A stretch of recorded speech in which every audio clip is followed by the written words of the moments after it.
Hello there. What is going on, everybody? Today I've got a non-Star Wars gaming review. Today we're going to be taking a look at the Teenage Mutant Ninja Turtles expansion for Zombicide. Now, this is something that you may have seen already. They were kind of announced at Gen Con. They were going to be a Gen Con early purchase thing, and there was also some online options, and I decided I wasn't going to get them primarily because they announced Zombicide 2nd Edition also at Gen Con. So part of me was like, well, why am I going to buy something for the original Zombicide when the 2nd Edition is coming out, so it's going to be obsolete? Well, during the course of Zombicide 2nd Edition, they announced, oh, well, these are also compatible with 2nd Edition. And then they made them available again. So I decided to bite the bullet and go ahead and pick these up. And I figured I'd unbox them and take a look at them for you.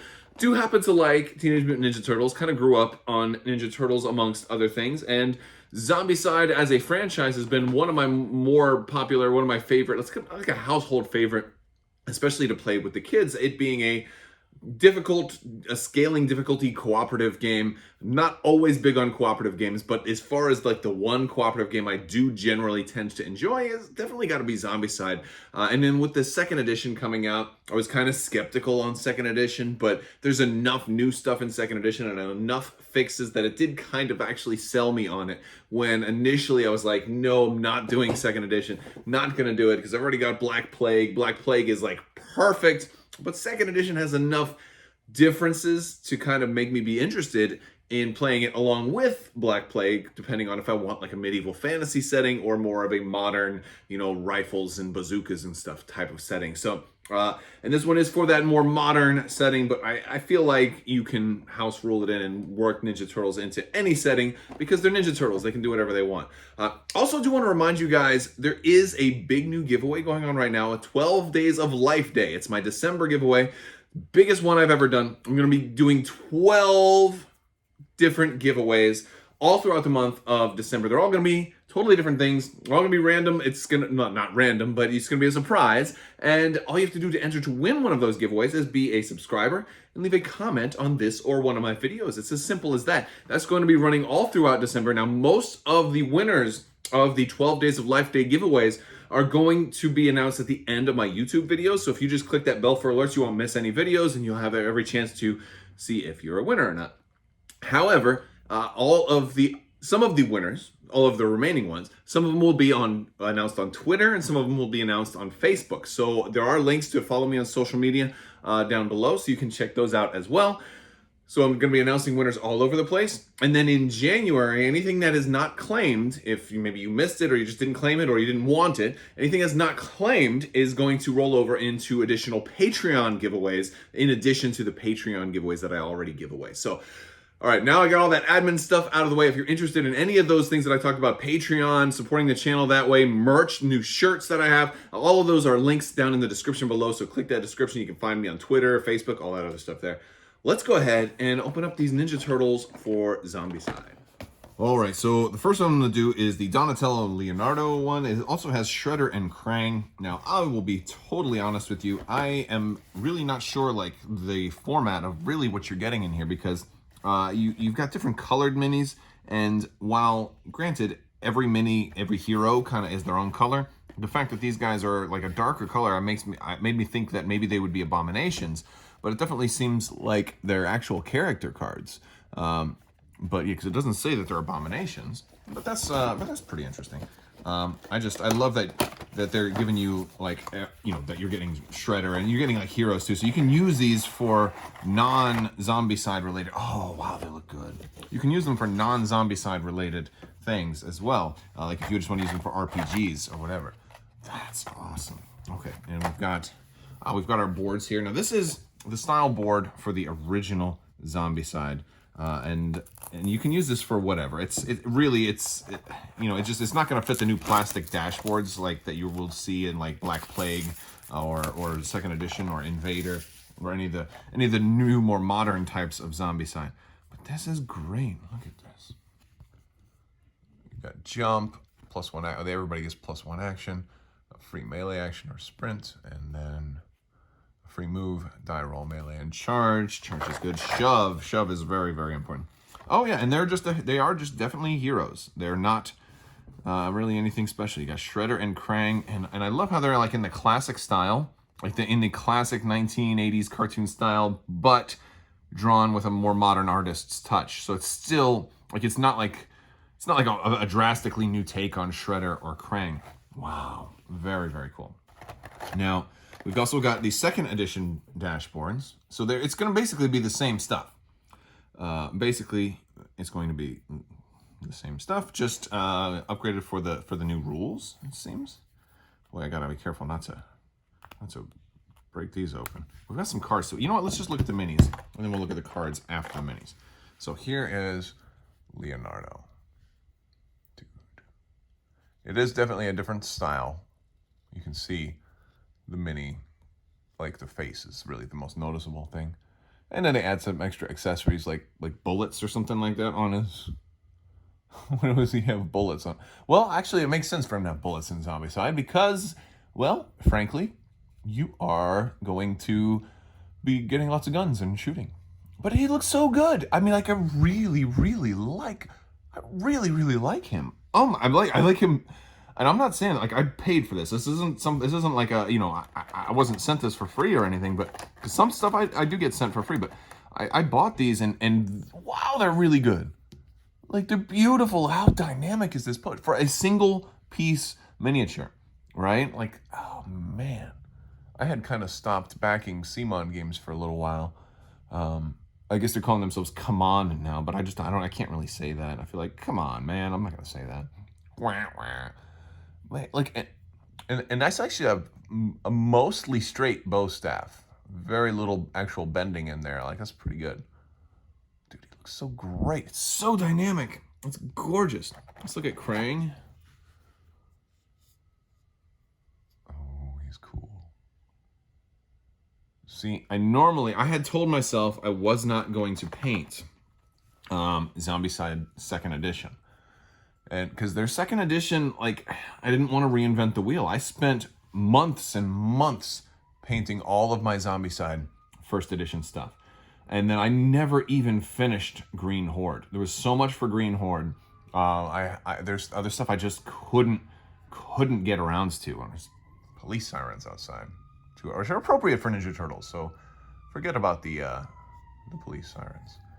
But yes, I spent so much time trying to get Black Plague fully painted, and I had a couple of heroes I just never got around to. But man, it's just incredible. Like, so I decided, and that's one of the reasons I wouldn't play is because I wanted to. Oh, and they have numbers on the bottom too. I wanted to finish the painting before I played, and that made like Zombicide feel like a bummer to me because I would be like, well, I gotta finish painting before I can play it, and then like 6 months go by, I still haven't played it. The next Kickstarter's out, and. That's my problem. Like Green Horde I love, but I've only played like maybe 7 or 8 times. Whereas, and a lot of some of the expansion content I haven't even used. Like the ghosts have never actually even come up and hit the table yet. So, all right, let's look at these cards. All right, so we've gotten all the cards out now, and these are just the smaller versions of the cards for Zombicide 2nd edition. So you do have, cards for both of them. And then of course we've got Shredder in there. And then Krang as well. Oh, and Krang has extra health. That's kind of cool. So you have scaling health. That's something I didn't realize they were going to do in 2nd edition because I don't believe Green Horde has anybody that has extra health beyond normal. You had armor in Green Horde, and I don't know if you have armor here, but that's kind of cool. And of course, Reaper melee is, I believe, a pretty strong. I think it's like whenever you kill somebody, you can like attack again or something. I have to look up all the rules for specifically what the keywords do, and they may have changed a little bit in 2nd edition. But we also got a couple of weapon cards. Now, here is the problem, is that these weapon cards are in Zombicide 1st edition format only. There are no 2nd edition format weapon cards. It's not the end of the world, but we'll look at them. So we've got Donatello's bow staff. It's melee, rolls 2 dice, hits on a 3 or higher, and it deals 2 damage. So that's a really, really good weapon. It's a really good weapon. And I think that might make up for like Krang having extra HP and Shredder having some good abilities, is that. So we've got that, and then we've got Leonardo has actually 2 Ninjatos. and they roll 2 dice each. You can dual wield them because of the symbol, obviously. You're going to be able to dual wield them. They hit on 4s or higher, and they deal 2 damage each. So, like, that's, like, I think you use these as starting equipment for your Ninja Turtles. And you just up the difficulty. If you're gonna run Ninja Turtles, they're gonna be like heroic characters. And I have no problem. This game is all about scaling the difficulty however you want it to be. So if you're gonna do that, maybe you run all 4 Ninja Turtles and they all start with their starting equipment. If they're starting with starting equipment, then it doesn't matter what the backs of the cards look like. The numbers are still gonna do the same thing. And you can still use this. You can still use this in second edition, but I think you'll have to treat it as starting equipment, and you just up the difficulty a little bit more. Maybe with 4 characters, you run it as if it was a 5-player game, and you only have 4 players or something like that to kind of increase the difficulty a little bit. Or maybe you just want to play on easy mode and just play, just better starting weapons. It's not that much easier. It's good off the bat because you don't have to hope that you get a decent weapon. I mean, 2 damage is pretty good. You're not starting off with like a 3 damage weapon to kill abominations though. Let's open the next pack because I got to see Michelangelo. That's my favorite. Let's take a look. All right, so I pulled these guys out of the box, but before I went on to look at them, I wanted to show you the full outside of the box. It looks like we're getting pretty much the same thing with 2 more turtles and, of course, Bebop and Rocksteady to kind of complete the most iconic 8 of the Ninja Turtles. The only thing I think we're not getting out of here is like a zombie pack of foot soldiers, which, by the way, Simon, if you're listening, foot soldiers as zombies, oh my goodness, that would be a cool standalone pack to get. And you could put 10 of them in there, so people probably buy like 3 or 4 packs. Although why would Krang and Shredder fight foot soldiers? I don't know. I'm not thinking too far into it. All right, so look at these guys. All right, so first off, we've got Rocksteady.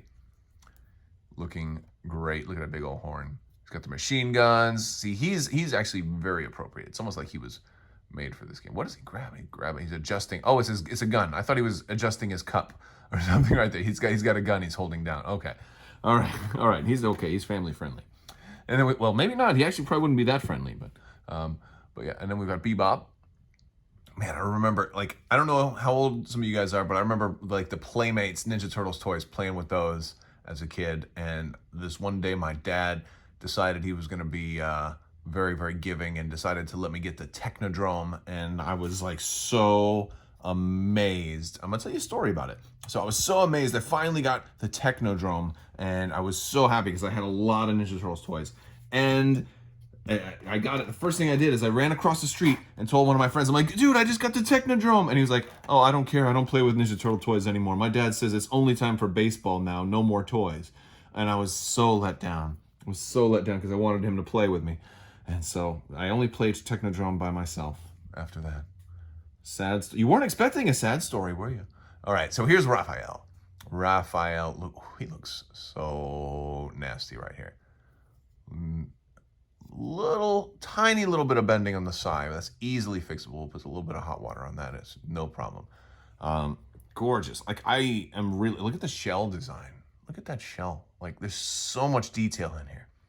I'm actually thinking about Rising Sun a little bit. The Turtle Clan there, right?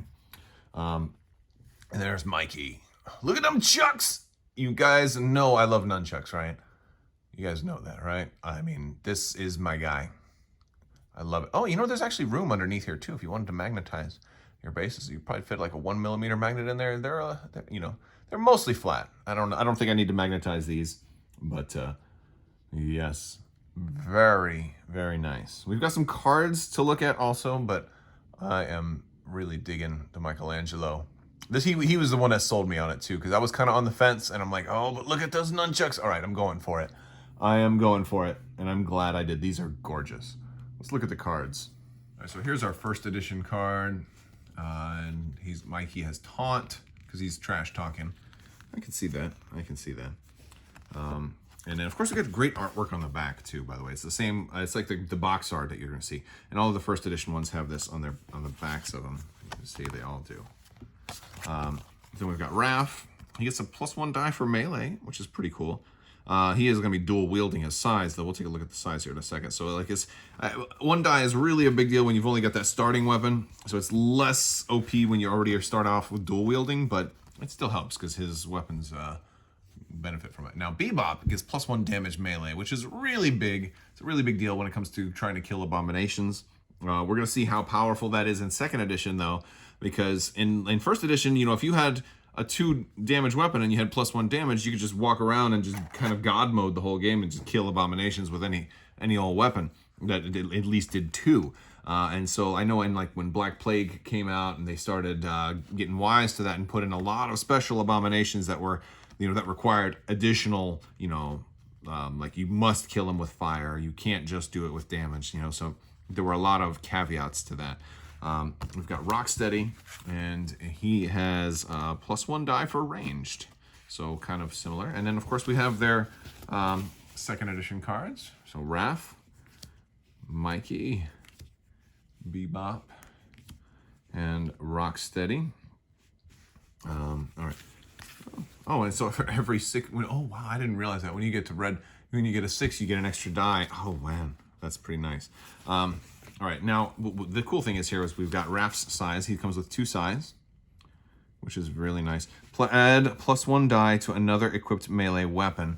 I mean, I'm pretty sure you get to do that with both of them if you have them both equipped. So if you're starting out, because normally it's still a decent weapon, but it's not like a great starting weapon. It's 1 die. It hits on a 3 or higher, though. So it's still better by itself. It's better than a normal starting weapon. However, you know, it adds another die to another equipped melee weapon. So basically, if you've got both of them equipped, they're going to roll 2 dice. So that's going to be 4 dice total with Raph's +1. So Raph can roll 5 dice if he starts with this, which is great. And he's still hitting on a 3 or higher. So Raph is actually, if he's wielding both of his size, he's got really great melee. Now, granted, this does mean he's going to need some help with range, especially if you're running all the turtles. You're gonna need some help with range.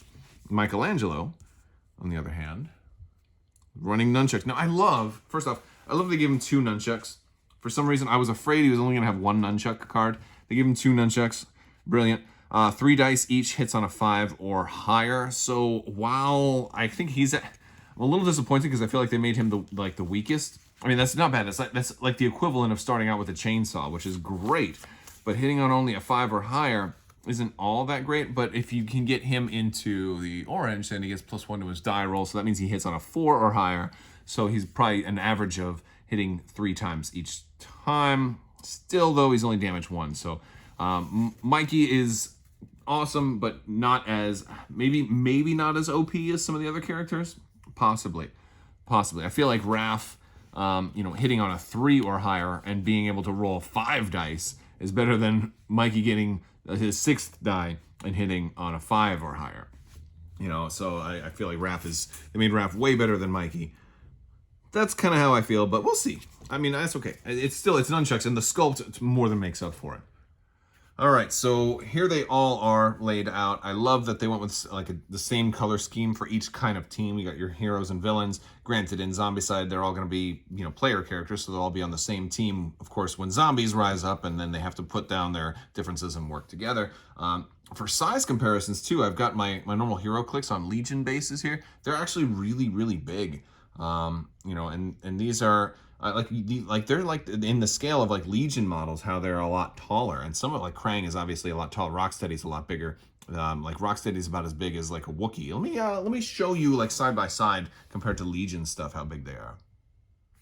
All right, so here I've got Rex right up next to Leonardo, since they're both in blue, and you can see that they're and the Ninja Turtles should be maybe just a little bit shorter than your basic person. Obviously, some of the taller characters like Boba Fett, since he's flying, are going to be a little bit taller. Boba Fett, maybe compared to Krang. Granted, Krang should, he's about the same. I'm granted, the base is probably going to sit a little lower because it's a smaller base. But if we're doing foot to foot, if you're just looking at the model, because some people will actually cut the feet off and then rebase them if they want to do that. Here's Shredder compared to Boba Fett. Shredder compared to Rex. And then, of course, if we height adjust them to about right there, you're about the same height. Very, very similar. So, it totally would work with a lot of those miniatures games. They're a little smaller than Legion scale, but that's fine because Legion's a little bigger than most other games. Just a hair. I love them, though. I think they're absolutely gorgeous. Super, super happy to have these guys, and I can't wait for Zombicide's second edition to show up now, because I'm gonna be running Ninja Turtles and probably nobody else. That's probably what I'm going to do. I'm probably going to end up running Ninja Turtles and nobody else. All right, guys, that's all I've got for you today. I want to thank you all so much for watching. If you like this video, go ahead and give it a thumbs up. Let me know what you think down in the comments below. You can check out, again, the description box for all those links to social media, as well as Patreon, as well as merch, all that other stuff, if you want to continue to support this channel. Hopefully, we'll still be around next year, because hopefully things like this don't make YouTube think that this is a children's broadcast, because this is not. But we will see. All right, guys, I want to thank you all so much for watching, and as always, have a great day.